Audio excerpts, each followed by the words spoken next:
Good morning guys, today I would like to show you how to enable push notifications on your Strava.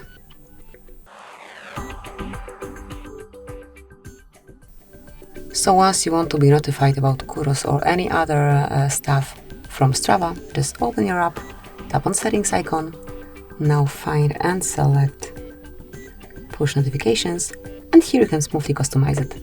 So once you want to be notified, once you receive any Kuros and likes, just mark it.